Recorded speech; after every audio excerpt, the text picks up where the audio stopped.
你倒是瞒着姐姐，做了一件了不得的事。那也要多谢大姐啊！要是没有你的帮忙，那些有关我和三小姐的事儿，又怎么会传遍大街小巷啊？老太太和督军那边自然好说，我现在倒是担心少帅。你看今天那个木婉，摆明了是要坏我们的事。大姐放心，很快他就再也不能妨碍我们了。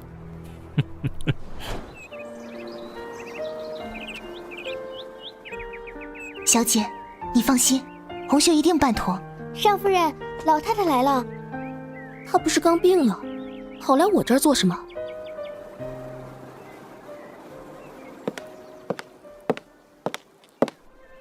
奶奶，头疼好些了吗？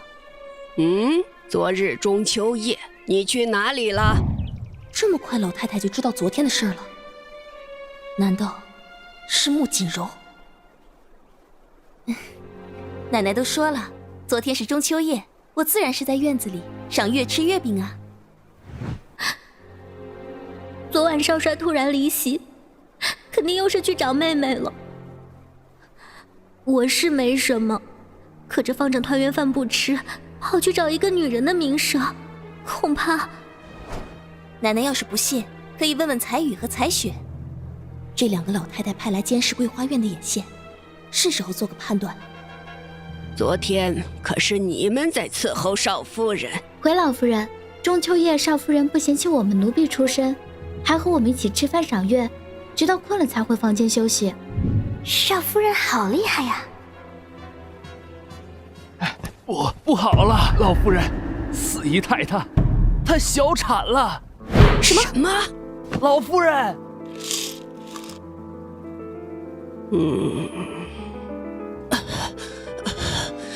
走，带我去看。哎，我也过去看看，如果出了什么事，你去找三小姐。我的孩子，我的孩子。四姨太，你还是别看了，孩子他……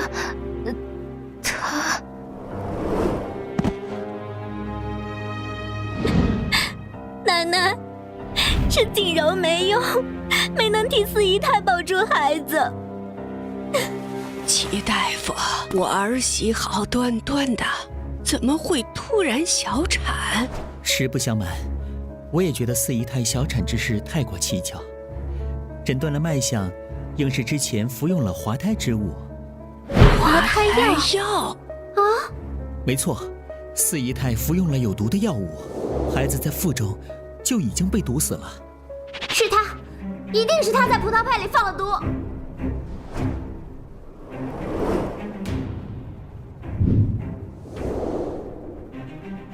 你这丫头胡说什么呢？会不会是吃的补药出了什么问题啊？老夫人，这碗补药是我亲手煎的，四姨太喝到一半就开始腹痛，齐大夫可当场验证。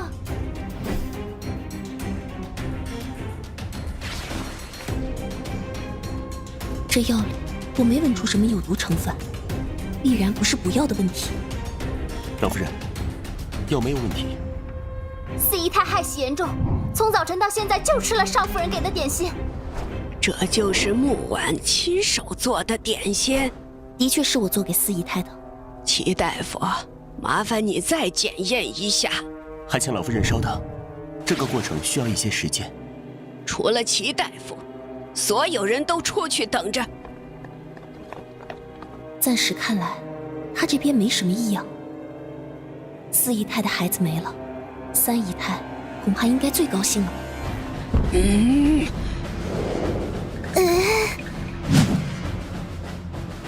点心里确实有毒，虽然含量不足以杀死一个成年人，但足以让胎儿命丧腹中。竟然真的有毒！你个孽障，还不给我跪下！先是害死五姨太，现在又是四姨太的孩子，我们凌家到底怎么摊上你这么个歹毒的心肠？非要把我们都害死吗？奶奶明察，妹妹绝不会做出这种事情。奶奶，就算在点心里验出毒来，可我有什么理由要害四姨太呢？哼，都是孽障，你们都先回去吧。既然你说没有害四姨太的理由，那么我倒是要问你，你可知道四姨太和西瑶的关系？西瑶和四姨太从小相识，确实比较亲近，却也止步于此。但是你却不这么认为。四姨太刚怀孕时，你就把她推倒，还让人送会导致小产的螃蟹过去。幸运的是，当时四姨太并无大碍。木婉，你认为西瑶和四姨太有私，你生怕她比你更早生下西瑶的孩子，我说的不对吗？原来还有这一段过去。四姨太和少帅，这恐怕是少夫人想歪了。四姨太嫁给督军后就一心服侍，怎么会和少帅有什么越矩行为？你怎么能想得如此龌龊？我与少帅清清白白，你太过狠毒了！我看他们的样子，就算我解释了，也没人会相信吧。把他给我关进兰心院，任何人都不准放他出来。马上致电督军，让他定夺。少夫人，请吧。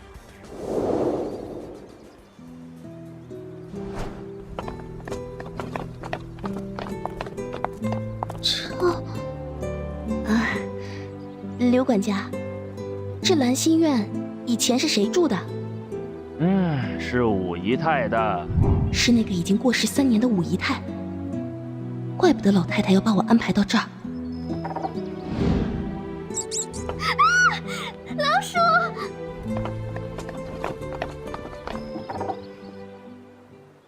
哼，请吧，少夫人。少夫人晚上可要小心点儿。听不少下人说，半夜起来上厕所，看见这儿飘着鬼火呢，还有女鬼的影子，嗖一下的飞走了。不做亏心事，不怕鬼敲门。还是刘管家注意着点吧。可恶！少夫人，现在可要指望三小姐了。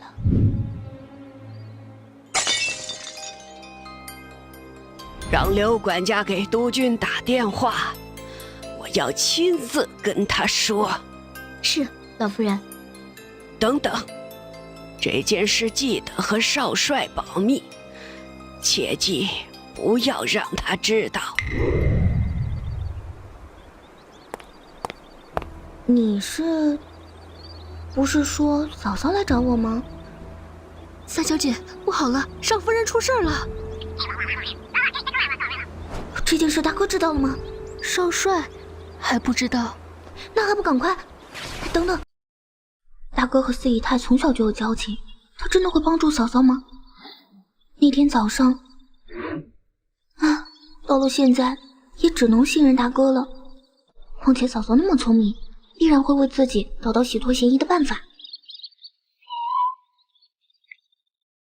穆文柏，三小姐，你不是在上课吗？是要回灵府吗？我是要去我大哥那里。我可以捎你一程，如果你觉得不妥，快到灵府的时候我可以下来，绝对不会让别人再误会。三小姐，来吧。都是为了嫂嫂。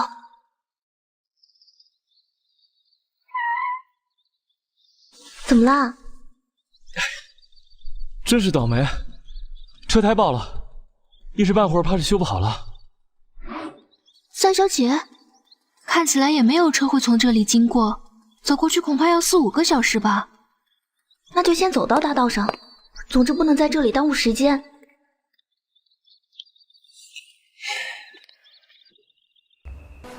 督军和五姨太也曾伉俪情深，可惜人走茶凉，这地方彻底荒废下来了。果然，我对这种婚姻制度没有办法接受。少夫人，你出去站一会儿吧，我收拾好了再叫你进来。啊，这味道，难道是无藤？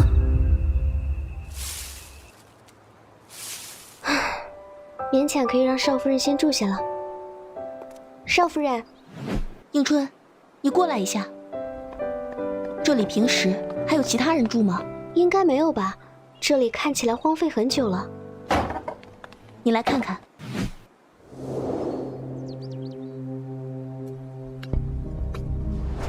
居然没有发霉的味道。少夫人，这里会不会真的有鬼啊？鬼还要吃饭，睡觉还用被子啊？那这到底是怎么回事？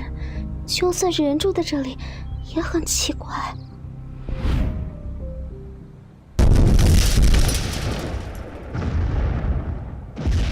什么？四姨太小产了？哼，还不是你那个好儿媳妇儿，仗着穆家的支持胡作非为，干脆我这个老太太也不要当家了，都让给她算了。母亲，先别生气。我知道这些年穆家给部队上支持了不少钱财，可如今穆家也不如从前。中秋送来的礼品，也比去年少了1半。母亲，你说的我都明白，穆家的价值确实已经大不如从前了，但苍蝇腿上也是肉，总不能现在就和他们撕破脸吧？老三呐，千秋大业是你的事，这口恶气我老了也不想咽下去。我偌大个林家，总不能让这么个人闹得鸡犬不宁。老三，你……督军还在忙，把电话挂了吧。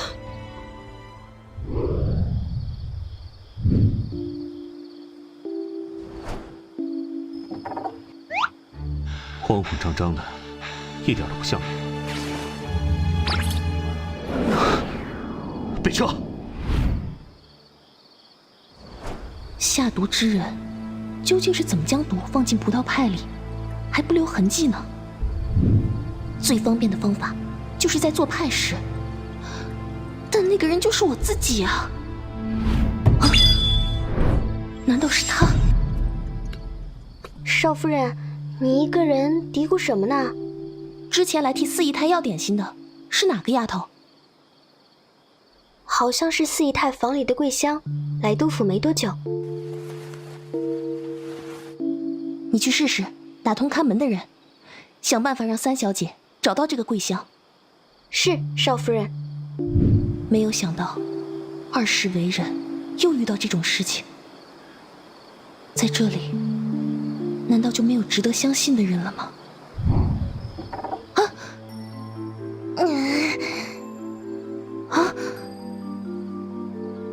怎么会以为他来了呢？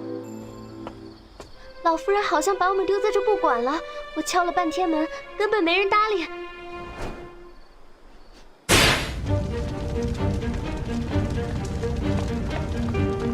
啊！怎么回事？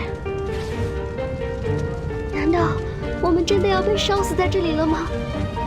不要慌，想烧死我们还没那么容易。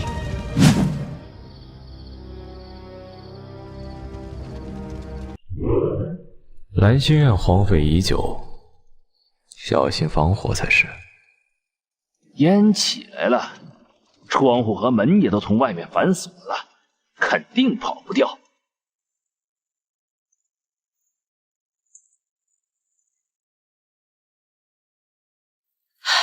2条人命啊！刘管家，马上让人救火，越快越好。来人呐！救火呀！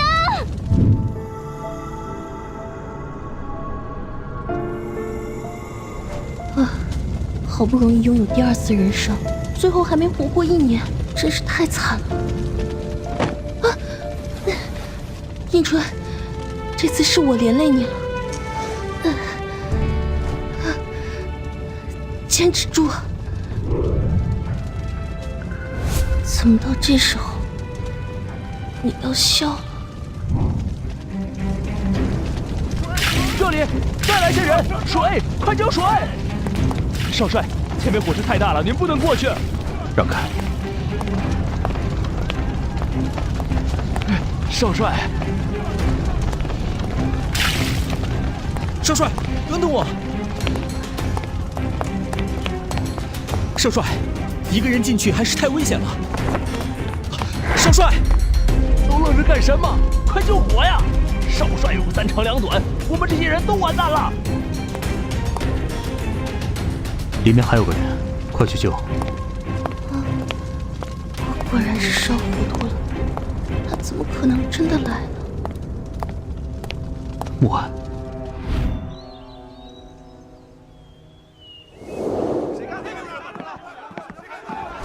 别吵了，这里是医院。妹妹，原来还是这里。妹妹，你可终于醒了，这是要吓死姐姐啊！应春，我的声音居然这么沙哑了，一定是那场大火伤到了喉咙。嫂嫂，应春没事儿，只是受到了些惊吓，在房间里休息。还好如此，否则是我连累了无辜之人。这次多亏了大哥，要是他再晚一步……真的是他救了我，那样的火势，怎么可能不受伤？嗓子好痛，我为什么竟然问都问不出口？他为什么为了我可以做到这个地步？西瑶，你怎么样了？伤得重不重啊？你在西瑶身边这么多年了，怎么不拦着他？我哪拦得住这位大神呢？奶奶，这可是你的主意。什么？你也不必替督军打掩护，我知道能做出这种事来的只有他。西瑶，四姨太怀着她的骨肉，再加上上次五姨太的事情，少帅，他可不要忘了，当初是谁硬要我娶了木婉，现在她是我的妻子，如何处置？难道不应该先过问我？唉，这孩子也不知道被灌了什么迷魂汤。若是他害死了四姨太的孩子，罪不可赦，那放火的事情就无事发生。奶奶，这可不是您崇尚的家规法度吧？你竟然为了一个女人！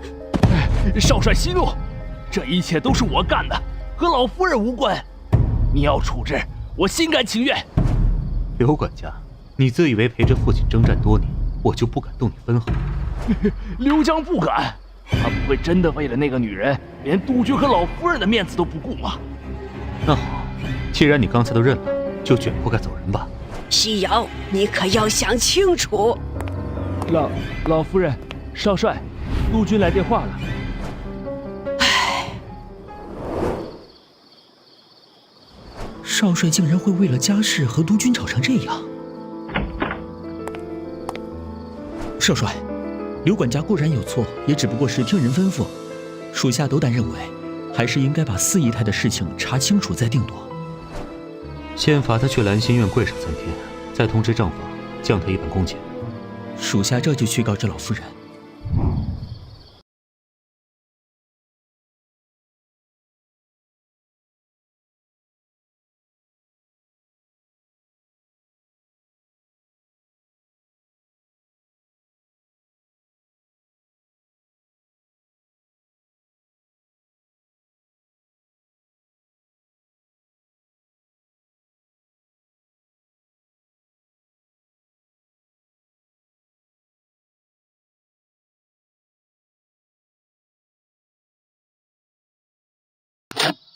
父亲，原来有父亲的滋味这样。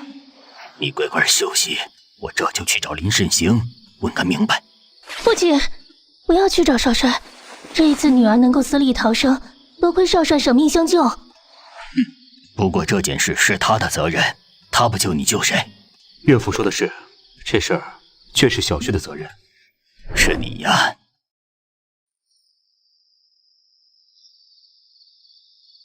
岳父，我有话要和慕婉说，请您到偏厅坐着等一会儿，可好？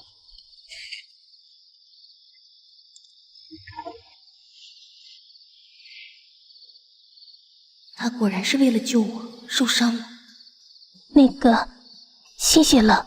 不必谢我，我只想知道真相。他的嗓子竟然被糟蹋成这样。今日替四姨太来向我讨点心的人名叫桂香，我觉得他有些奇怪。那点心四周封口，外人怎么可能在不破坏表皮的情况下把药放进去？虽然暂时没有证据，但我知道有一种东西可以做到。我总不能当着他的面打开实验室，要是被人看到里面乱七八糟的医疗器具，肯定更受怀疑了。不过，要真的是我所想的那样东西，想要完全销毁，不是一时，多半是被遗弃在某处。少帅，你可信我？我只相信证据。我会找到证据的。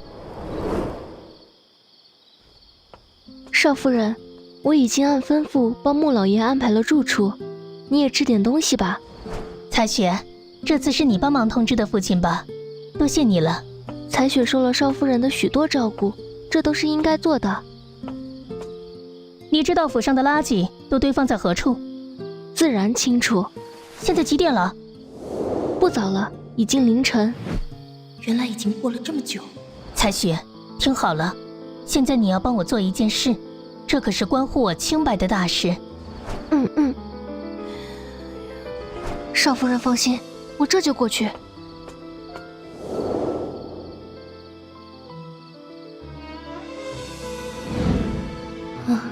这才过多久，就发生了这么多事情？谁？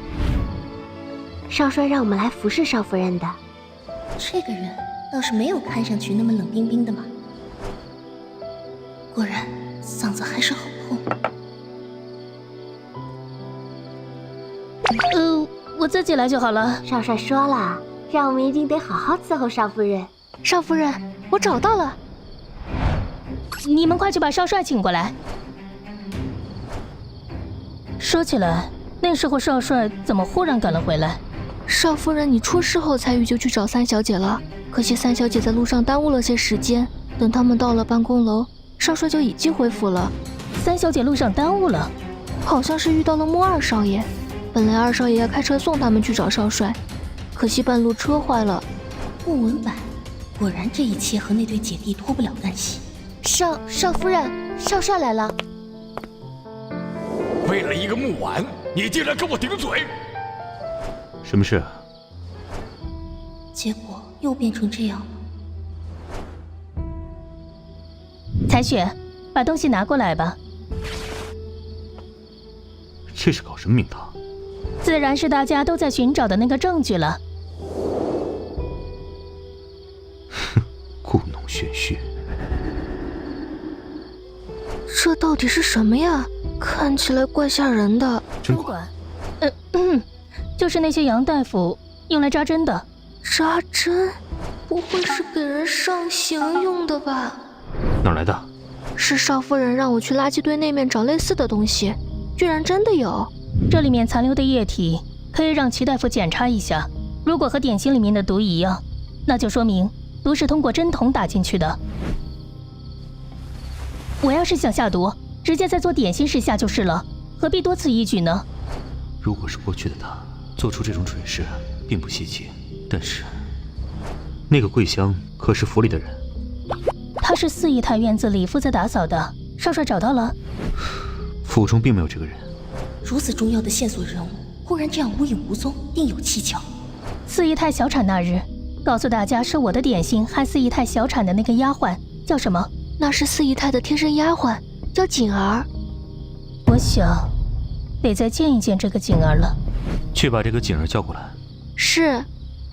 果然，在他眼里，我就是害死四姨太孩子的凶手。桂香可是四姨太别院的丫鬟。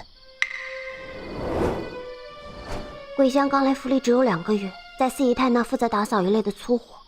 一个负责打扫的粗使丫头，怎么会到我这儿给四姨太讨饮食？夫人问话你就要答，遮遮掩掩的，莫非心里有鬼？锦儿没有，锦儿这就实话实说。那天，锦儿替我向少夫人再讨几块点心来。是。哎呀，不好，我的肚子，四姨太还等着吃点心呢，怎么办？怎么办？锦儿姐姐，你怎么了？听着，我现在要交给你一项重要的任务。啊！事情就是这样了。肚子痛，又恰巧碰到桂香，这未免也太过巧合。您先出去吧。是。看来这次他又是被人陷害了。您好好养病，桂香的事情我会处理。哎，那个，我这里有些专治烧伤的药，你要不要试一试？他怎么可能会试？你现在可还是嫌疑犯呢。不是你说要帮我换药吗？怎么愣住了？换句话，忽然挨得这么近干什么？身形如此单薄，仿佛风一吹就要断了。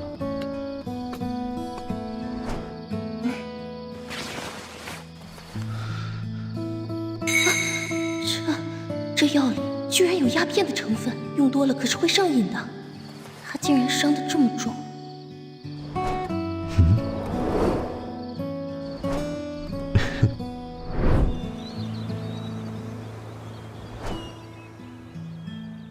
他伤药的力度恰到好处，这手法绝对不是一朝一夕练就的。醒了。对不起，对不起，我没处理过这样的伤，下手重了点。你给我用的什么药？我从一本旧医书上看到，自己调配出来的，据说不会留疤哟。你这是用我做实验？只是当成个小白鼠而已。至少我能确定这药没什么副作用，不像你原来用的那个药膏，里面含有鸦片成分。你怎么知道里面有鸦片？谁让我的鼻子特别灵呢？那你闻闻我刚才拿了什么东西？谁管你拿了什么？把我当什么啦？警犬吗？闻着太香了，忍不住咬了一口。少帅可不能怪我啊！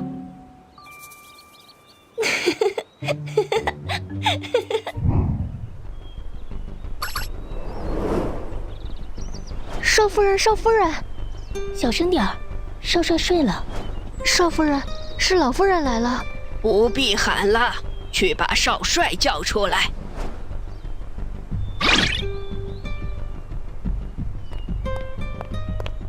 他害了你四姨娘，你竟然还和他拉扯不清。你难道忘了小时候被四姨娘救过一命吗？你难道要纵容害死你未出生弟弟的凶手逍遥法外吗？四姨太救过他的命，原来他们两人的关系真的如此深厚。那万一他真的不分青红皂白要给四姨太报仇，我不是惨了？我从不徇私枉法，倒是奶奶，为何不听听我的道理？好，那我今天倒要听听你能说出什么道理来。那点心四边严严实实，除了做点心的人，谁能神不知鬼不觉地把毒放进去？现在还不宜打草惊蛇。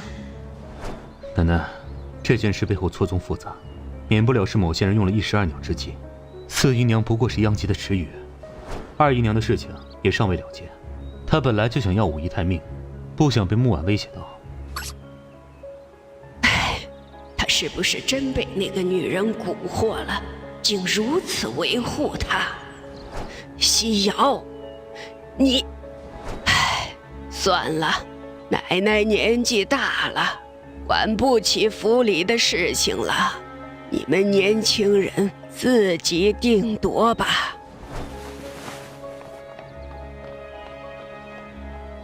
恐怕我现在出去，只会让老夫人更心烦了。少夫人，啊，老夫人，快去找大夫！奶奶怎么了？忽然晕过去了。还有没有奶奶常服的降血压的药？奶奶虽然有高血压病症，但是已经很久没犯过了。你照顾奶奶，我去配药。你在里面藏了什么东西啊？每次都搞得神神秘秘的。嘘，这是秘密。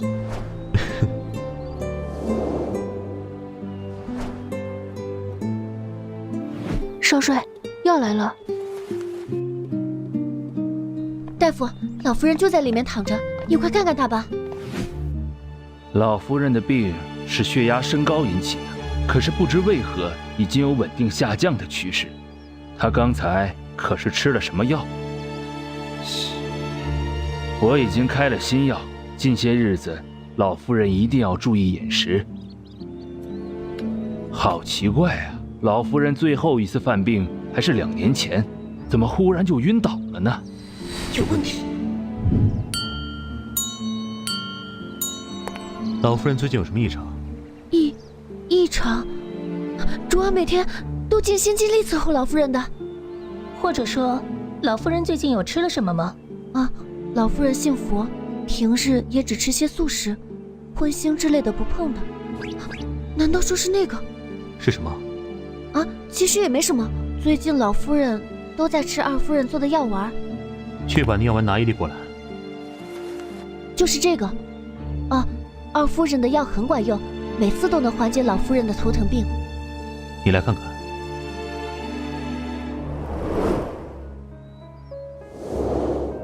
他没有理由去害奶奶吧？这药里含有非常小的鸦片剂量，有镇痛作用，但长期服用产生依赖性，治标不治本。其他的呢？其余的除了些基础药材，就是黄芪和百年老参了。这些不都是进补的药材吗？老夫人气盛体热，本就不适合人参一类大补的药品，时间长了就会像这次一样引起高血压。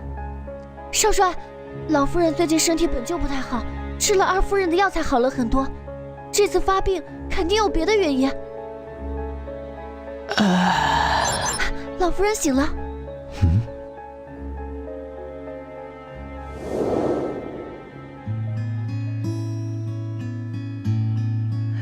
婉儿，你刚受了大苦，不好好休息，到我这儿来做什么下人的事情？说什么话呢？孝顺父亲什么时候成了下人的活？父亲，我和文柏来看您了。四姨太事情，不知是否与他们有关？父亲怎么过来了，也不让人通知一声，女儿都还没来得及第一时间过来陪你。我也是连夜赶来，也就没去打扰你们。至于你在这里待的时间，我看也差不多了，还不快回去学着打理铺子？这孩子书也不好好念，生意也不正经做，在这游手好闲，这不是添乱吗？我不是想多陪陪2位姐姐吗？文柏已经不小了，早就收敛了年少时那些糊涂行为。近些日子又是写字又是做账，连府里的3小姐跟他关系都不错呢。那个最受宠的3小姐，老夫人可是极为喜欢文柏，还有意要将她和3小姐撮合成一对呢。话可不能乱说，3小姐毕竟尚未出阁，不要坏了人家名声。无凭无据，女儿怎敢乱说啊？二妹不是也亲耳听到老夫人亲口说的话了吗？你们自己搞鬼，不要想着套路我。如果是真的，倒也是一件好事。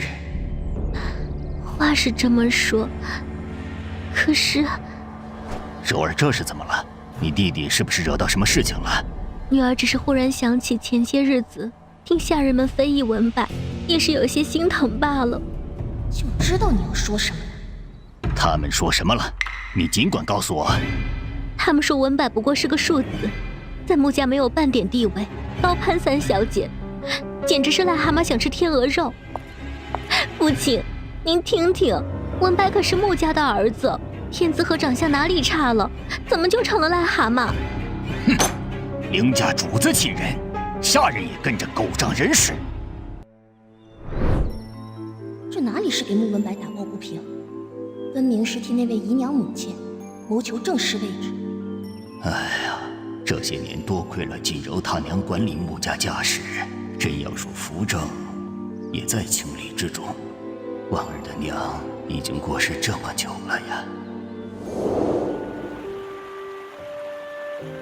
夫人放心，我穆某经商只有你一位正妻，绝不续弦。说到底，扶正那位姨太太对他总没有坏处，怪不得会被说动。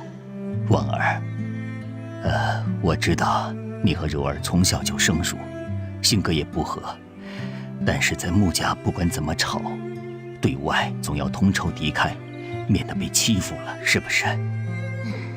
父亲，天真了，别说同仇敌忾了，我这次差点就栽在他们姐弟手上。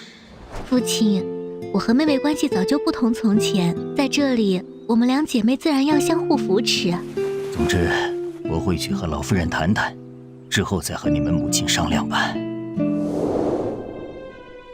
母亲也是淹死的，未免也太过巧合了。穆老爷，老夫人派人过来，说是请您过去聊聊天儿。哦。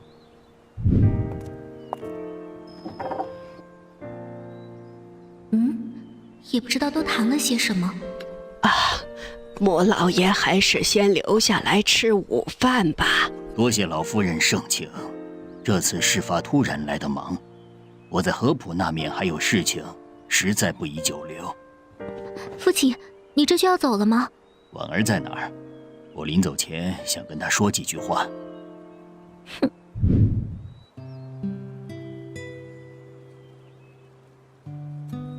婉儿，父亲，你怎么这就回来了？老爷，您回来了。你母亲去世也有10年了，父亲其实一直在想念她。当初，母亲不顾反对，嫁给刚成为小掌柜的父亲，只希望能够和父亲一起长相守。可惜，婉儿，你别哭，爹不是那个意思。其实，女儿心中有一个秘密，这么多年一直不敢和父亲说。婉儿，有什么话你就直说。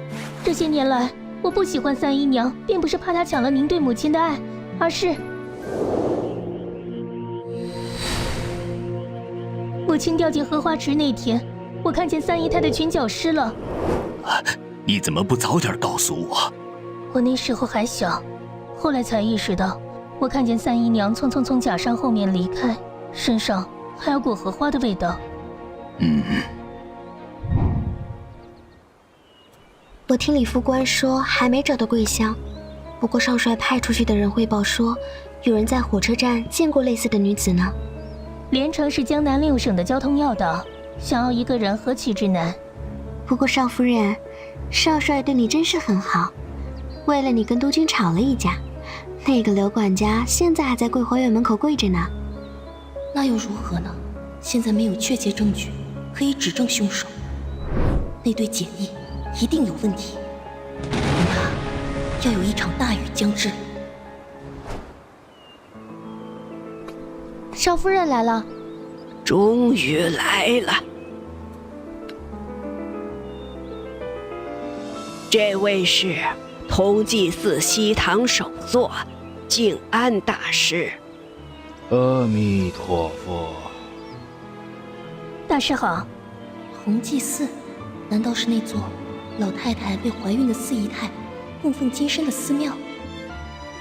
老夫人慈悲，本想等四姨太孩子顺利出生后，到同济寺侍奉佛祖99日，怎奈以静安大师的意思，府里出了这种事，也该有人去为死者祈福。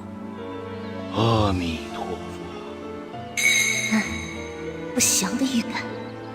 唉，我这身体一日不如一日，到同济寺修行99日，有些困难了。你整日闲着无事，倒不如替我去拜谢佛祖恩情。能替奶奶分忧，是木婉应该做的。况且庙中清雅干净，我倒是很乐意去避一避世俗的肮脏。灵府中三姨娘自幼学道，你姐姐则……啊，你刚才说愿意去了？是。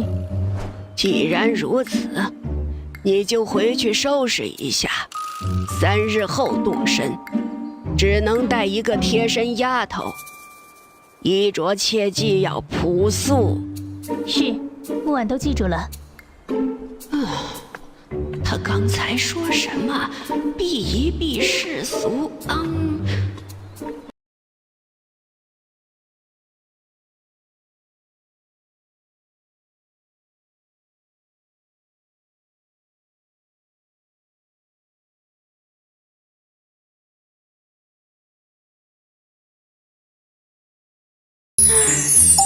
燕山生产各种药材，如果运气爆棚，还能弄到稀有的灵猫香，我为什么不去呢？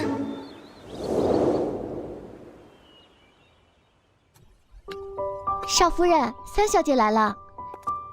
嫂嫂，给我送吃的，难道是十指不沾阳春水的三小姐亲自下厨做的？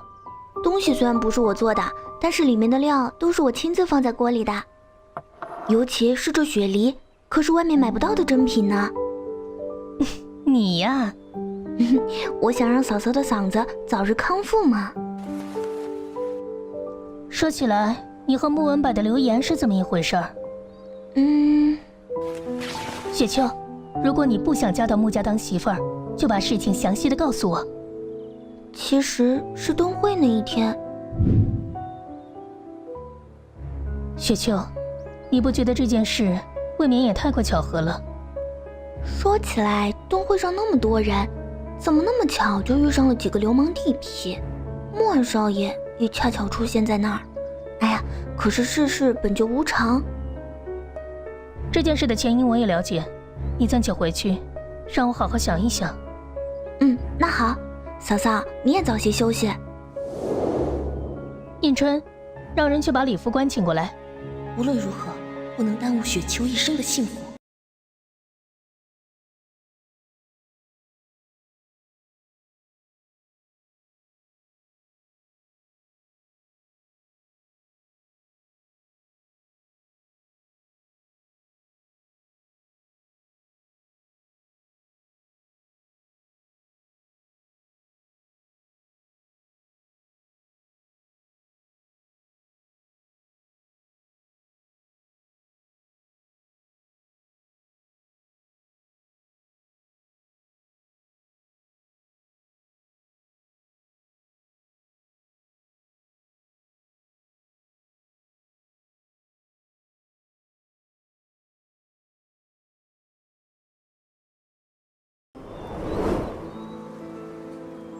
什么？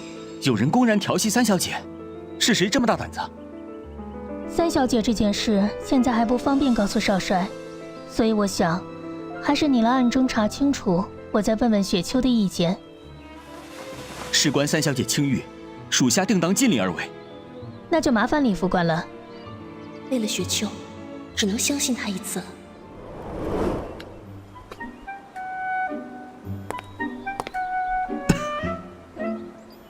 少帅怎么来了？跟我进来。他怎么忽然来了？脸色还这么可怕，不会是发现了雪秋的事情吧？这雪梨果茶是我用雪秋送来的雪梨做的，不甜不腻，你尝一尝。不管怎样，还是跟这尊佛爷试试好吧。他做出来的东西，为什么总是这么与众不同？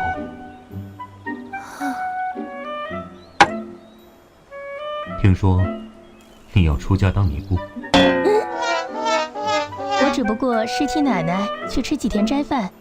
几天？99天也叫几天？听说四周围风景很好，住在里面又能修身养性。你要去就去，随你。又不是我想去的，跟我置什么气嘛？凭什么跟我发火？我也是受害者，好不好？笑什么？少夫人，99天可是3个月呢，你就没想过是少帅舍不得你？宝儿，你为何要离我这么久？你难道不知道我会想你想得发疯？他那种人，怎么可能啊？少帅可是为了你冒着生命危险冲进火场，又为了罚刘管家和督军大吵了一架，这还不能说明问题吗？哎，这些我当然知道了，可是他不是最讨厌木婉了吗？难道他真的对我？少夫人，少帅的警卫来了。少夫人好。你找我有事吗？少帅刚才发了好大一通脾气，还扯到了伤口，疼得满头是汗。少夫人，你不是给少帅配了特制伤药了吗？就你话多。那就没办法了，去把我的药箱拿上吧。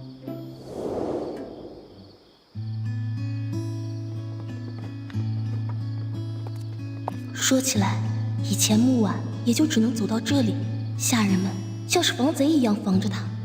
少夫人，少帅就在里面看文件。进来。这么大人了，怎么还跟着小孩似的？我劝你还是听话，要是伤口化脓感染，就算是神仙也难救了。你都多大了，还这么不知道注意？烫伤本就难以恢复，又经你这么一折腾，不知道要恢复到什么时候。我以前只见过不听话的小孩，还没见过有你这么笨的。太吵了。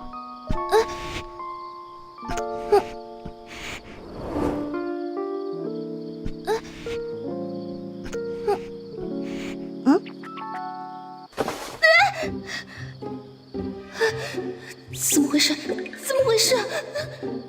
怎么忽然好好的宅斗变成了小妍？我刚才是吻了他。刚才有点吵，继续换药。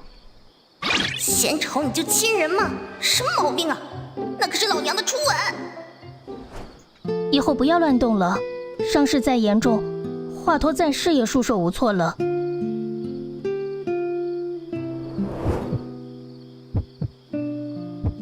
听见了吗？你发什么呆呢？没什么。怎么办？现在还要不要解释去同济寺的事情？可是，如果他根本不是因为我要离开，所以闹别扭，岂不是很尴尬？你还真是个自作多情的女人。我该怎么办？一个驰骋沙场的少帅，居然还会画设计图，人设也太完美了吧！你就这么想去同济寺，想离我，离这个家远远的？如果可以自己决定，我当然是不愿意去的。可如果我不去，奶奶面子上过不去，气势难消吧。而且如此以往，奶奶和督军不光是对我，对少帅也会心存芥蒂吧。哼，所以说，你还是为我喽？我可没撒谎，不让老太太和督军把口气出了，你我以后的日子都不会好过。现在是什么时候了？怎么回事？不生气了？话题转移的太快了吧？你这连个钟表都没有，我也不知道几点了。把手伸开。你要干什么呀？又搞什么鬼？适合你这种没有时间观念的人。这简直像是一件艺术品。喜欢吗？喜欢就送你了。作为一个手表控，怎么可能不喜欢？无功不受禄，这么贵重的礼物，我可……你要是不要，我就让李河北随便给哪个丫头。好吧，那就当是出诊费了。几点了？11点。手表可不是给你玩的，我饿了。好好好。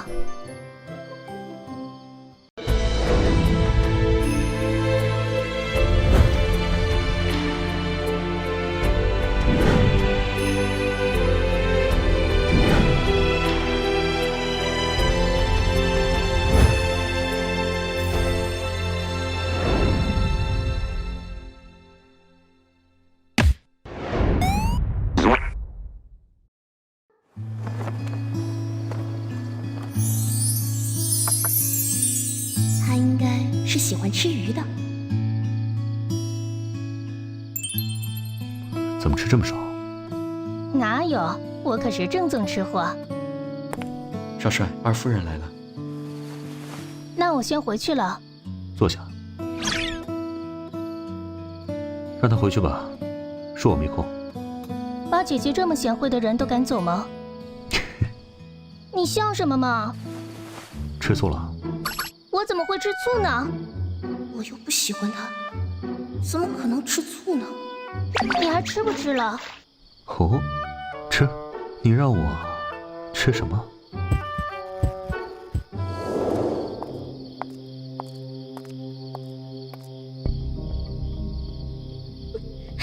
凭什么他还能和少帅有说有笑？凭什么？妹妹这是从哪里来啊？姐姐是不是近日心思过重，休息的不太好？啊，妹妹何出此言？要不然怎么眼睛都不太好使了？这个贱货，怎么敢这么和我说话？别上了他的当！我好像休息的不是太好，还以为自己眼花了，以为妹妹从少帅那儿过来呢。唉，都这么晚了，姐姐要是没事儿，我先回去了。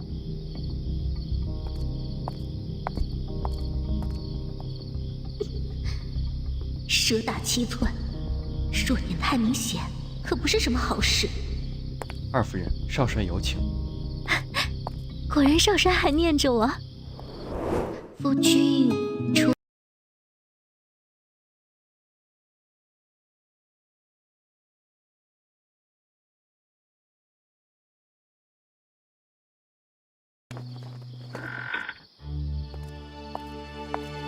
刚才听下人讲少帅不肯换药，我便过来看看。这伤口要是不及时处理，少帅竟然允许他换药，就他那三脚猫的医术，凭什么？给奶奶的药丸是怎么回事？那是我根据外公的一本医书所炼制的，奶奶吃了之后，头痛症状已经有缓解了。倒是柔媚，不过实在是太小家子气了。哼，你胆子还真大。他怎么会有我做的药？少帅要是也不是，我再多取些过来便是。多取下来？我问你，药里有鸦片的成分，这事你可知道？啊！看来你是知情的了。锦柔只想让奶奶的病尽快好起来，也对鸦片的用量斟酌再三。锦柔保证，这样的剂量就算是90也不会上瘾。鸦片就是鸦片，你学过医，应该明白这点道理。是锦柔一时心急，奶奶身体不好，我便看着心急，一时乱了方寸，绝无加害之意。奶奶血压高复发，还不皆因为你那些所谓的补药？你那个医药世家难道没教过你，血压高的病人不宜随便进补？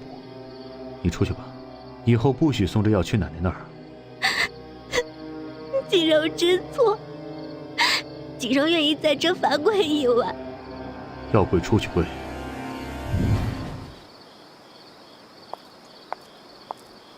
穆文柏，他怎么来了？二姐怎么这么晚才回来？旧伤刚愈，要多加休息才是。不劳二弟费心，倒是二弟大晚上来找我，有什么事吗？听闻二姐歌艺高超，家宴之上竟然唱出了一首不为人知的小调，连一向擅长歌艺的三姨太都成了绿叶。他倒是打听了不少。哈，我给二姐带了润嗓子的喉糖，还是希望二姐的声音能早日恢复才是。二弟有心，我的嗓子应该几日后就会痊愈。不过还是谢谢你的喉糖了。这次大火虽然没能烧死他，杀他变成公鸭嗓，倒也并非是一无所获。少夫人，三小姐来了。三小姐来了，我还是避讳一下吧。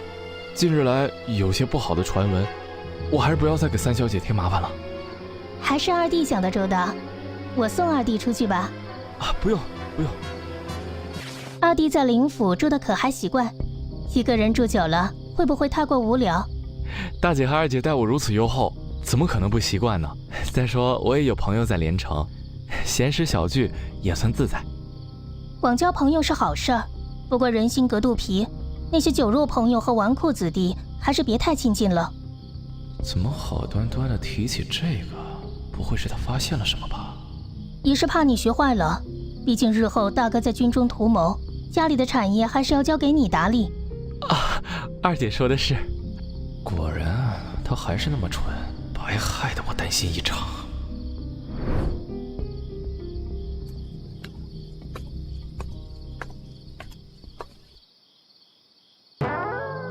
这是怎么了？蒋成，是蒋成他。蒋成他怎么了？他又出事了？是蒋成昨天和我说，蒋家配不上林家，他的父母不同意我们在一起，叫我们以后不要再见面了。你先别难过，这中间是不是有什么隐情？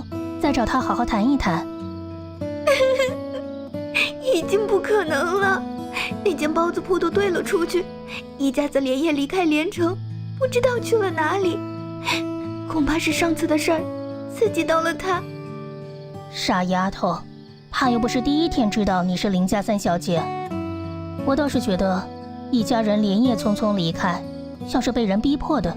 他们不过是本分的小商人，谁会逼迫他们啊？会是你吗？这件事我会挂在心上。雪秋，你还是先回去休息吧。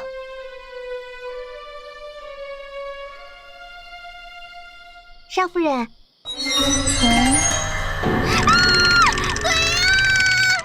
迎春姑娘，出了什么事情？是李副官吗？出了点小意外，没什么大事儿。那就好。少夫人，原来是你啊！不过是敷个面膜，瞧把你吓的。对，少夫人每天都在搞些奇奇怪怪的东西。李副官来了，还不去倒点茶过来？好。这丫头无缘无故脸红是吗？李副官进来坐，吃过饭了吗？不嫌弃，我这刚布置了晚饭。属下已经吃过，多谢少夫人。果真是个老实人。李副官，请喝茶。多谢。啊，迎春姑娘，你没事吧？对不起，李副官，是我不小心，我再去给您倒一杯。我也没有怪你啊。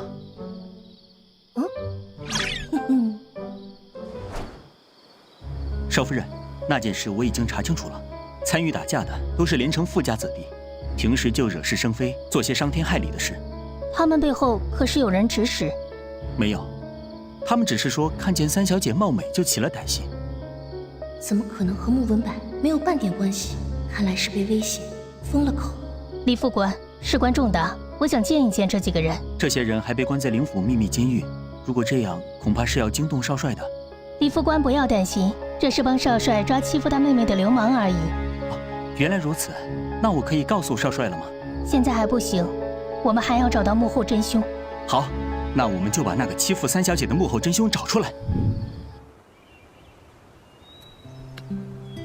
少夫人，按您的吩咐取了几块银元来，打点那些看守应该是够了。还有一件事，少夫人你看看这个吧，剩的东西可都不多了。不应该吧？司库的东西可是当初穆婉嫁进林家时的嫁妆，加上林家人送的一些，应该相当丰厚才对。这上面光金银首饰就足有2页，还剩很多吗？这个账本是司库的明账，以前都是翠娟在管，后来她把这个交给了我，倒是和司库的东西完全对得上。刚才我给您的账本，则是在翠娟房间里发现的，比司库的账本多了不少东西呢。都是应春不好，应春早应该发现账本有问题。这怎么能怪你？别说你了，之前不是连我自己都没有发觉账本有问题吗？看这账上，我竟然还有几间店铺都是爹当初送的。是啊，您当初把这些产业都交给了一个叫夏有福的去打理，让他每月把钱交过来就行了。我可不记得他有按时交过来钱。这个夏有福肯定有问题，少夫人，我们绝不能饶过他。事情总是要办，但不急于一时。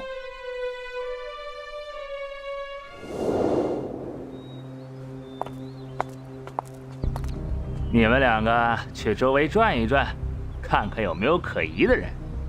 是，西山哥。今天的李副官说少夫人要来，看样子有油水能捞。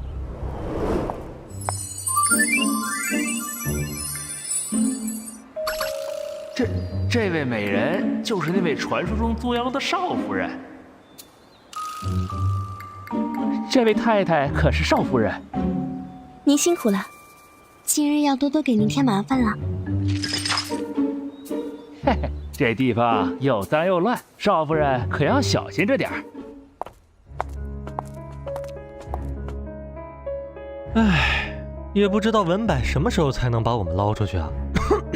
这地方也太臭了。应该用不了多久了。程月，有人来了。居然是个女人。3位小兄弟，你们受了不少苦吧？你是哪位？我是文柏的大姐穆锦柔，她难道平时没有提起过我？原来是大姐啊！大姐可贵为少帅夫人，竟然能亲自来看我们哥仨，真是折煞我们兄弟了。你们是文柏的兄弟，也便是我的弟弟了。果然猜的没错，他们和穆文柏有关。来，把我特意给弟弟们准备的吃的送进去，可不要太委屈了他们。听说大姐在灵府十分受宠，今日一见果然美艳十足。今后做了当家主母，可不要忘了我们这群兄弟啊！那是自然。果然物以类聚，人以群分，这群家伙实在恶心。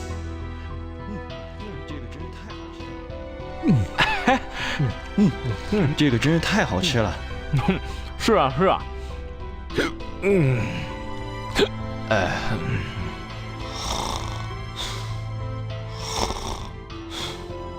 大姐的手艺真的棒，文柏真是好福气啊！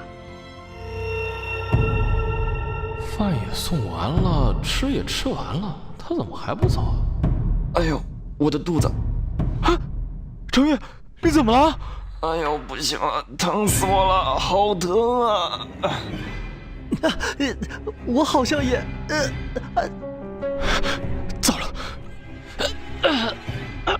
中计了！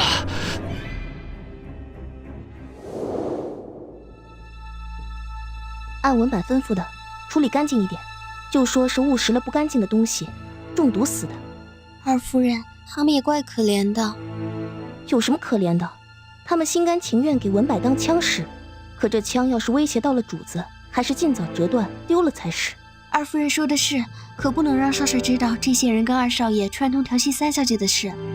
走，我们先回府。穆文柏，我死也不会放过你。总算结束了。少夫人，我演的还行吗？很好，奥斯卡最佳女配就是你。奥斯卡？少夫人，他们不会真的死了吧？当然不会，那只不过是一些让他们暂时产生中毒症状的药，不致命的。嘿嘿嘿，少夫人，牢里那群恶徒没伤着您吧？七山先生，有件事情还要麻烦你帮忙。哎，您说，少夫人尽管吩咐，小的尽力去办。成了。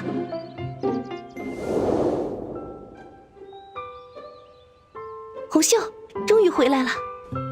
小姐，您交代的事情我都已经办妥了。不忙，合浦一行辛苦了，先过来休息会儿。小姐，你等下要把人带到老夫人和少帅面前。此事不宜显得太过刻意，最好的办法是让老太太自己无意间撞破，总好过被她误认为是我刻意陷害。小姐说的是，那对姐弟最擅长的就是颠倒黑白，不要再闹出乱子就好。放宽心，这件事我自有安排。小姐真的变了。哦，对了，还有件事情要问你。这些是小姐从穆家带过来的嫁妆，怎么有2本账？一本是翠娟的私账，小姐交给夏有福掌柜管理的店铺连年亏损，可我听说二夫人陪嫁的店铺反倒十分红火，这里面应该有问题。对了，我听说小姐要去同济寺替老夫人吃斋念佛99天，这是真的吗？二夫人现在已经开始帮着老夫人打理内院的事，小姐要是再去同济寺住上99天，那二夫人还不在府里一手遮天了。小姐，你怎么还一副没事人的态度呢？先别说这个了，我等下还要先去一趟少帅那儿。迎春，东西都准备好了吗？早就准备好了，就等少夫人你闪亮登场呢。又在搞什么呢？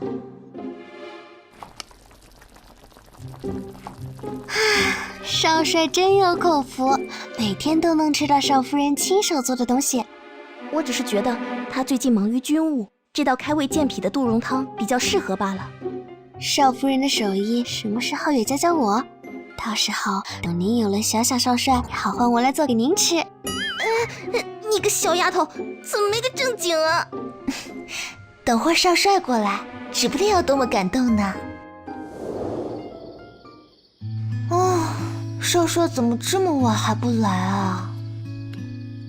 少夫人，少帅刚才差人过来传话，说他今天晚上不过来了。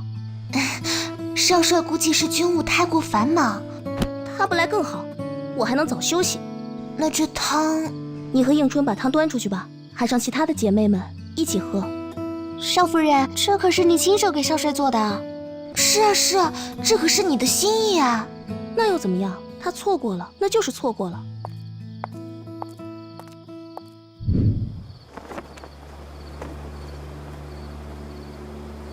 少帅，有好几日没到锦柔这儿来了。今天我不是过来了？锦柔今日给少帅煲了汤。哦，我今日可不想喝汤。那就让锦柔早早伺候少帅休息吧。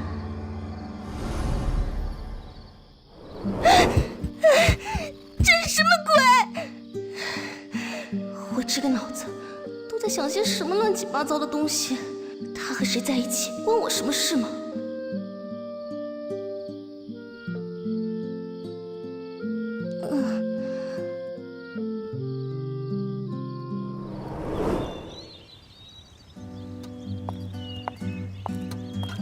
听说昨晚二夫人进了少帅的书房，一晚上没出来。这件事可千万别让小姐知道了。少帅的心思还真是让人搞不懂。小姐，少夫人，迎春做竹叶糕的材料还有吗？还有，少夫人，你不是还想给少帅做吧？不，我是要做鱼饵的。鱼饵？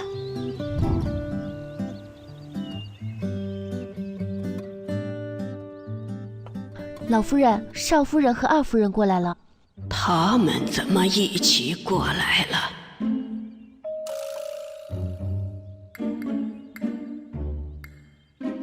奶奶好。平日都是锦柔常来陪我说话，你今日又是做什么来的？我后天就要去同济寺替奶奶礼佛，想着提早过来，多向大师请教一些。这是什么味儿啊？这是我特意为奶奶和大师做的小吃食。这东西怪里怪气的，哪里比得上平时二夫人给老太太做的素蛋黄酥？别乱说，这怎么也是妹妹的一点心意。这点心造型清远优雅，如诗如画，味道也是出尘呐。这点心可有名字？此物是我一时兴起，用后院竹林新生的嫩芽所制，还没有名字，不知大师可愿意赐名？少夫人能做出如此吃食，想必也是个有佛心之人。而点心又是用竹叶做成，不如就叫它竹叶心。竹叶心，这名字实有意境。少帅，三小姐到。这是这么香的味道，我猜是嫂嫂新做的点心。哦，我倒是不知道她还有这种手艺。哥，你怎么把点心都吃了？他不是从来不喜欢吃甜食吗？奶奶，你看哥，我可是一块都没有吃上啊！都多大个丫头了，还为了一口吃的闹脾气？这也太好吃了！这点心真的是咱们后院的竹子做的。能做竹叶心的可不是普通竹子，竹节要刚好7节，采摘也必须在雨后，采第7个竹节最末端的新叶，叶片的纹理也要有清晰的26道。我们后院还有这样的竹子。阿弥陀佛，老衲一向爱竹，却不曾注意过如此奇妙的竹子，此时倒想前去看一看。既然如此，那我们就移步竹林，一探究竟吧。成了。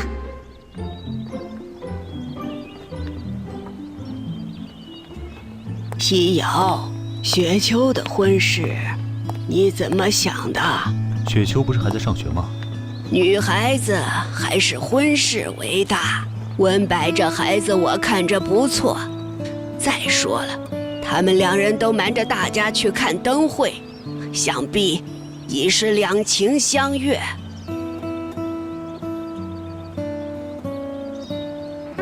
他为什么忽然看我？是不是发现了什么？雪秋的事还是要问他自己的意思。什么高兴的事儿，笑成那个样子。说起来，文柏去哪儿了？也应该让他看看这7节竹。啊，他请了个德高望重的掌柜教他做生意呢，忙得我都见不着了。哼，穆文柏能这么无爱，鬼都不信吧？文柏，今日午后竹林见。三小姐果然惦记着我，居然用这种方式约我来竹林。既然都这么急不可耐的幽会了，本少爷也不介意用些亲密了。你们怎么在这里？畜生！你还我女儿！大师，可是找到7节竹了？老夫人，好像前面有人吵架。小爷当初不是给你们钱了吗？怎么还跑来耍赖？找死吗？几个臭钱，连给秀儿买副棺材都不够，更何况你还派人威胁我们，把我们逼回了乡下。你害死了我们家秀儿不认账，你这种人面兽心的畜生就该天打雷劈！明明是你家闺女主动爬上本少爷的床的，怀了孩子不知道找个地方自己偷偷打掉，竟想赖上我们穆家，哼，都是她咎由自取。她才多大呀？平白被你玷污了身子和清白，你这个人渣！我要你还我闺女一个公道！你当自己是个什么东西啊？这可知小爷我要做督军的女婿了！你再这么恶意重伤小爷，你们连个群尸都没有。督军真是瞎了眼，才会愿意把女儿嫁给你。不，督军肯定是不知道啊！我们会让这事儿大白于天下。那你就和你女儿到阴间团聚吧！哪个王八蛋挡着小爷办事？少帅，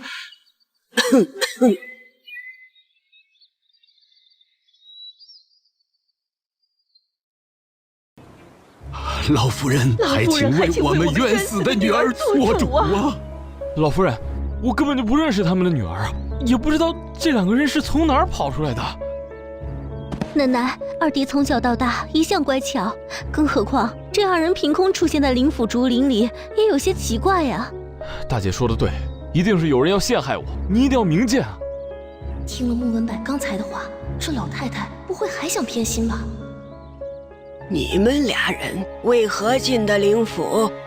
我们打听到莫少爷在灵府做客，就想来跟他讲讲道理。别胡说八道了，就该把你们放进私牢里，一审就什么都明白了。奶奶，放到私牢里恐怕会屈打成招，到底是谁别有用心呀？自己挑选的孙女婿，如今打了自己的脸，老太太这是觉得面子上过不去。真是一出好戏，以前怎么就小看了你呢？报告少帅，李副官带过来的人说是要见你。带进来吧。少帅，这3人说有事要向您禀报，与3小姐有关。他们这不是在讲程家里闹事的3个混蛋吗？少帅，既然是关于3小姐的，我想还是家人私下解决的比较好。无关的人都退下去吧。雪秋，这3个人你认识？何止是认识，简直没齿难忘。三小姐饶命！我真的是狗眼不识泰山，才会冒犯了3小姐。冒犯？这到底是怎么回事？老太太，元宵灯会那日，有人让我们在包子铺故意调戏3小姐，好给她制造机会。这谁指使你们的？就是那个穆文柏。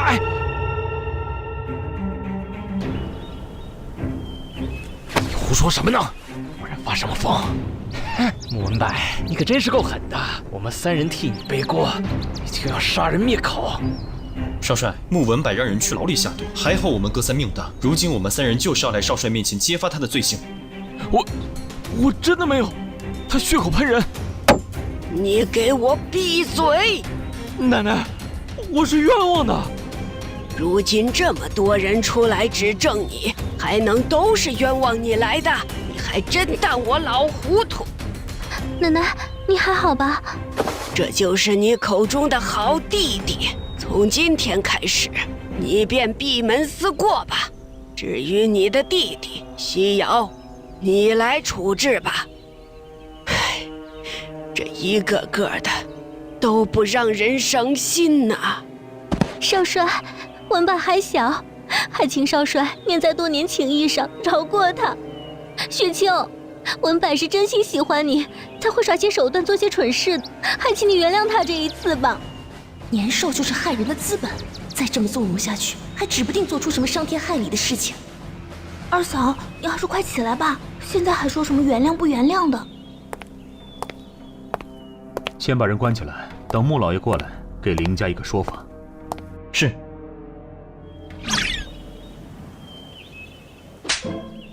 今天真是大快人心。是呀，那个二夫人也被牵连了，也待在笔院里闭门思过了。行了，都说了半天了，快把其他的菜端过来吧。啊！酱，水煮肉片，爽歪歪。少帅，您来啦！少帅还真是赶着饭点来的呀，可惜今天我只准备了1个人的，恐怕不够吃。你一个人能吃完吗？姐姐被禁足一定很难过，少帅不如陪她去吃饭吧。他这是吃醋了。这男人怎么回事啊？一块肉就想让我服软，休想！昨晚穆锦柔在我书房外跪了1宿。你跟我说这个干什么？你昨晚和谁在做什么？跟我有什么关系？我喜欢看你吃醋的样子。我才没有吃醋！少帅，哼，欲盖弥彰。有种温柔的力量。少帅，老夫人派人叫您过去一趟。奶奶喊你回去了。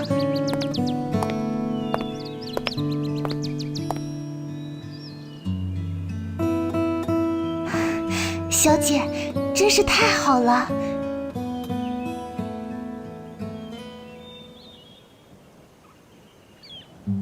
老夫人，少帅到了。今天的这一切，是不是那个穆婉安排的？奶奶为何觉得是他？用一盘竹叶心把我们引去竹林，这么巧就到了这一幕，不是他还是谁？提议去竹林的可是静安大师。奶奶不用猜了，是我让人安排的。怎么会是你？我早就看出穆文柏是非善类，只是要让奶奶和雪秋亲眼所见，才会相信我吧。没想到老身也有看走眼的时候。有些人本就擅长掩饰。唉，锦柔也真是的，明知道自己的弟弟是什么德行。说起穆锦柔，她做的药，奶奶不要再吃了。为什么？多亏了锦柔的药，我头疼的毛病才缓解了。那补药中含有的大补之物，正是引发奶奶高血压的罪魁祸首。更何况穆锦柔竟然在药里加了鸦片，岂有此理！看来这次要好好让他闭门思过，想想清楚。西瑶，穆家这2姐妹都是如此，不如奶奶再为你娶2个姨太太吧。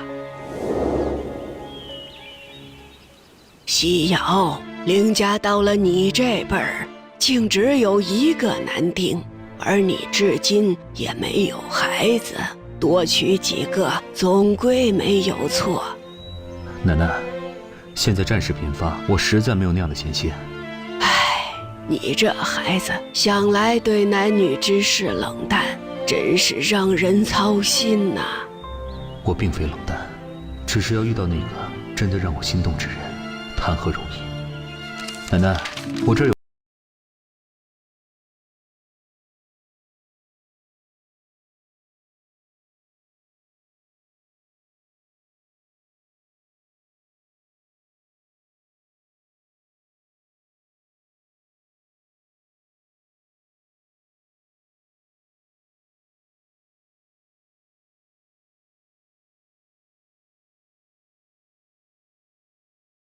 少帅忽然这么殷勤，不会是有什么事要老夫人您帮忙吧？你不说，我倒没有想到，归根结底还是为了那个木婉呢。为了少夫人？可少夫人去同济寺是早就定下来的事情，只要老夫人您不松口，少帅就是修了佛堂也是没有用的。收了这么大的礼，我又怎么好意思不松口啊？但轻易放过那个木婉，也是太对不住小产的4姨太了。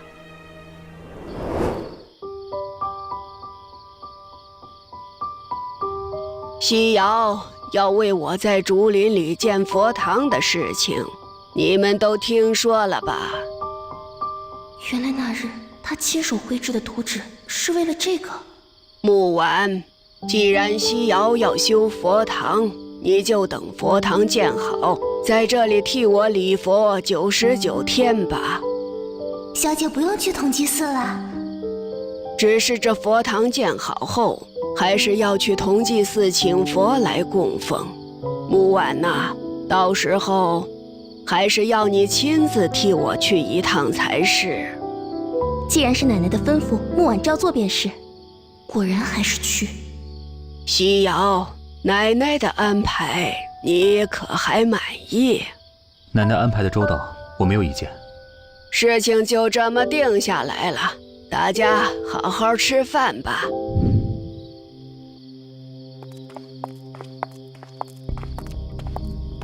我听说去灵山同济寺那边闹土匪闹得极凶，老夫人一定要你去，明摆着没安什么好心。4姨太小产的事还没查清，她自然不会轻易放过我。只要我们找到那个桂香，总有转圜的余地。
好，我们这就出发。你做什么呀？快去换药啊！干什么？林慎行，你干什么？你叫什么？我是说，少帅，你还得换药呢。没关系，白天军医已经帮我换过了，你得先欠着。这还有欠着的。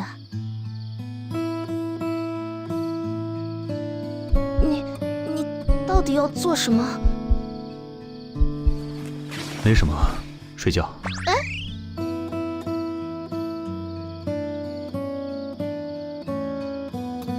他的心跳声好明显，又是这个梦。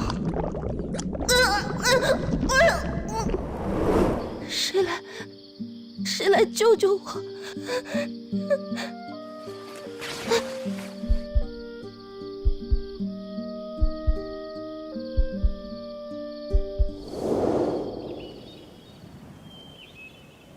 好久没有过了，这种莫名的安心感。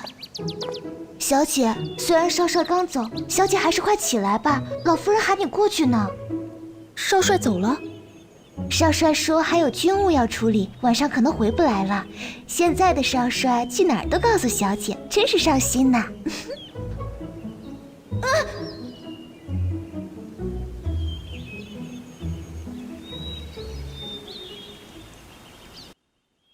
奶奶，坐吧，叫你过来是想同你商量去同济寺请佛的事情，全凭奶奶安排。请佛可不是一件轻巧事，你是幕府大小姐，也不知能否受得住。你这个老佛爷，有心刁难人，还管我受不受得住？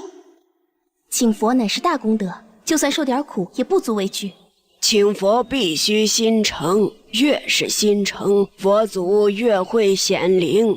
此去同济寺的山路共有360道台阶，每一阶必跪地叩首，虔诚诵经。到达寺内后，也要斋戒3日，不得吃喝。这也太过苛刻了，小姐怎么可能受得住？老夫人，奶奶所说，木婉记住了。达摩诃拉达那多拉耶耶。这木婉是不是傻了？这还能笑得出来？小姐，老夫人实在是太过分了，这分明就是在折腾小姐嘛。我知道你为我担忧，但四姨太的事始终是她的心病，我也能理解。况且这已经是少帅为我争取来的最好结果，我身为他的妻子，总不能这点苦都不能吃。小姐好像又跟以前不一样了。哎呀，就你话多，兵来将挡，水来土掩，我们还是先回去收拾收拾，后天就要去连山了。身为你的丈夫，也不会眼睁睁让你受这样的苦。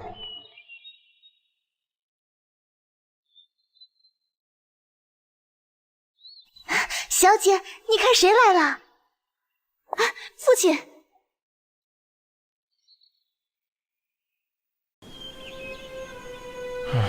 究竟是谁给小爷下的套？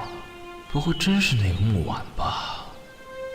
逆子，还不滚出来！父亲，父亲，你可算是来了！凌家人真是想弄死我呀！混账东西！父亲，难道他真的知道四姨太事情的真相了？不可能啊！现在跟我去老夫人面前领罚，不要多说一个字。你说这件事儿，我是不是太严厉了些？少夫人当初害死四姨太腹中子嗣，这也是她应该受的惩罚。这次她如此乖巧，是不想让西瑶为难呐。四姨太的孩子，当真是这个穆婉害死的吗？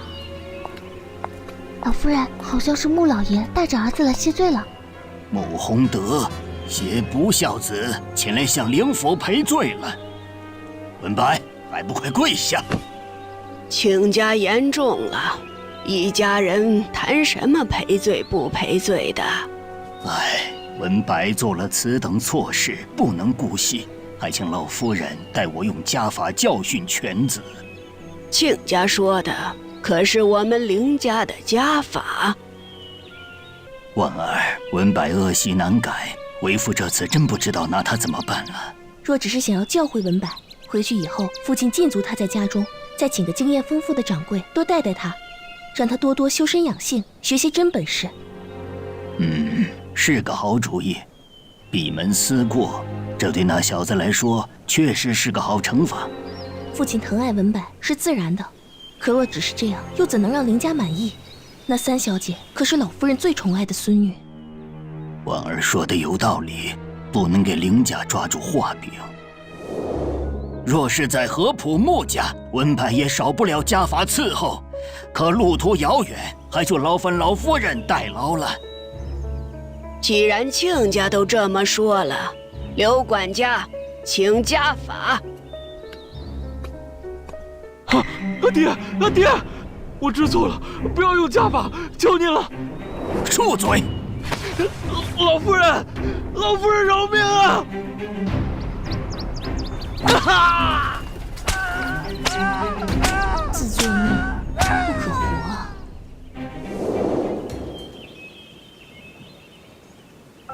穆老爷可还真是够狠的，穆二少爷的屁股昨天都要被打烂了。谁让他惹着咱们家林三小姐了呢？活该！少帅早。西瑶，你不是有军务吗？怎么有空过来了？我此次北上，路过连山，不如由我这个男丁为奶奶去同济寺请佛。也不知道那个穆婉有什么好，你如此为他上心。他又有何不好？奶奶心中不过是放不下四姨太一事，可以奶奶的聪慧，莫不是真的认定是穆婉害的四姨太小产吧？有一件事，我希望奶奶得知真相。那一日四姨太差点小产，替她保住孩子的人其实是穆婉。这怎么可能？姚春珠穆家二小姐是个不学无术又爱惹事的妇毒，孙儿本也是这么认为的。我的伤全靠她才能医好，没有什么比眼见为实更有力的证据了。那么重的烧伤，竟然没留下什么疤痕。你的意思是，若他真有心害四姨太，当初也没必要救她。况且有此医术，他真有害人之心，也可以做得更加稳妥，何必像现在这样惹自己一身骚呢？你只管放心北上吧，我也不会再为难他。多谢奶奶了。又见炊烟升起，暮色照大地。要离开府里，就这么开心？哪有啊，总归要去，开开心心的早去早回，总比愁眉苦脸的强。帮我挂起来。这是烟味儿，又抽烟。你干什么呢？没什么。你吃了吗？你干什么？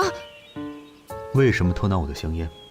这个年代的香烟过滤技术根本不达标，长期吸食肯定对身体有害。这个年代？我是说，吸烟不好，味道也难闻。糟糕，差点说走嘴。所以，你是不喜欢烟味了？是这样，是这样。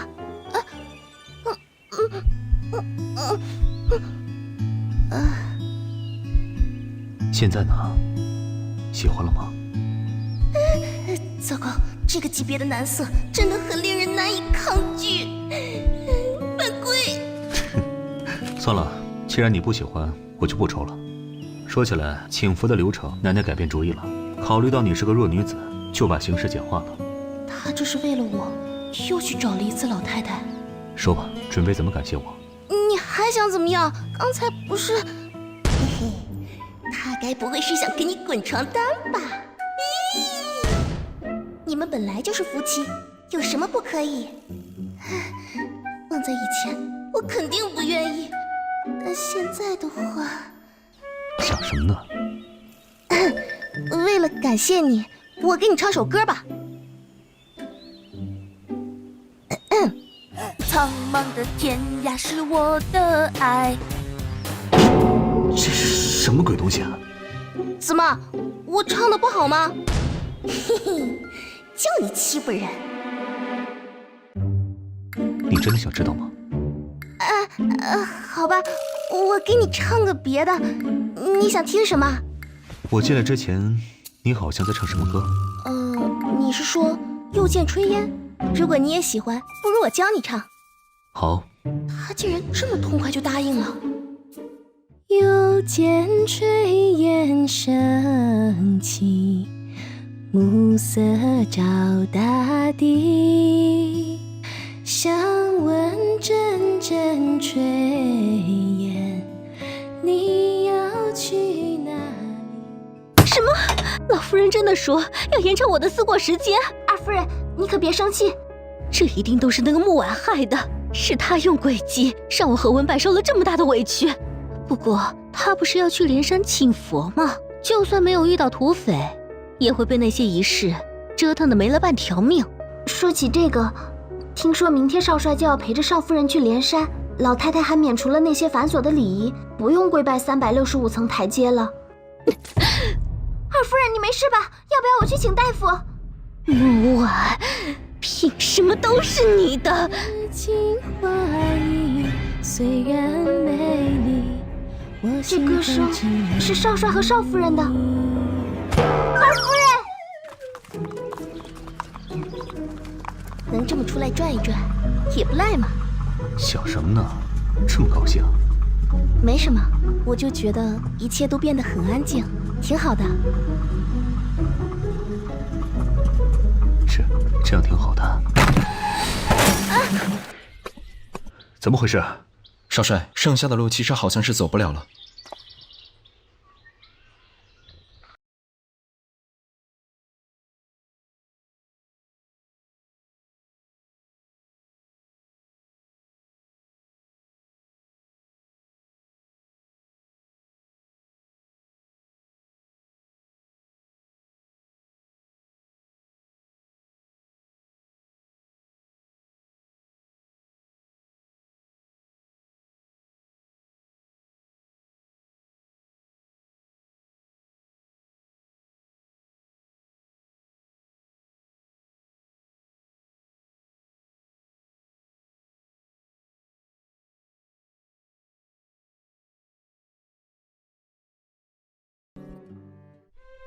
阿鹏，明明我那么疼爱妹妹，她为什么总要欺负我呢？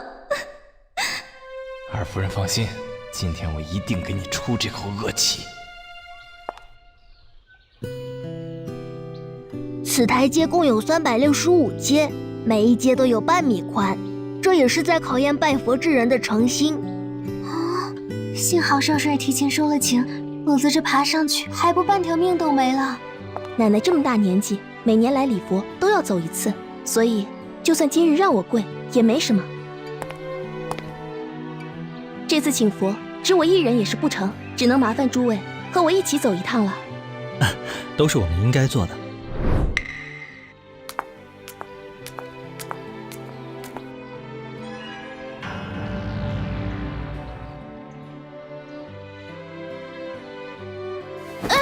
小心点儿，我陪你一起上去。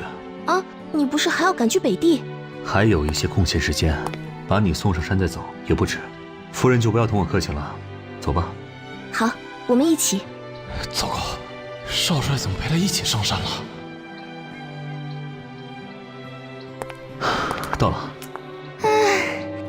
总算到了。正式的请佛出拜仪式，贫僧已让徒儿们准备妥当，请少帅、夫人移步大雄宝殿。劳烦大师了。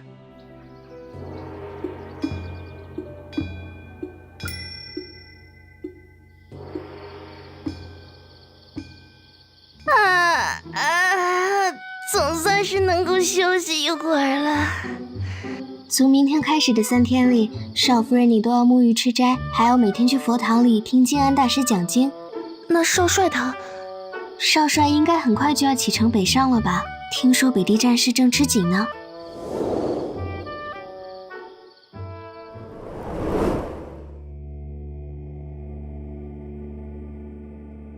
要去打仗了，他应该不会有事吧？也不知道他这回去哪儿了，走之前还能见上一面吗？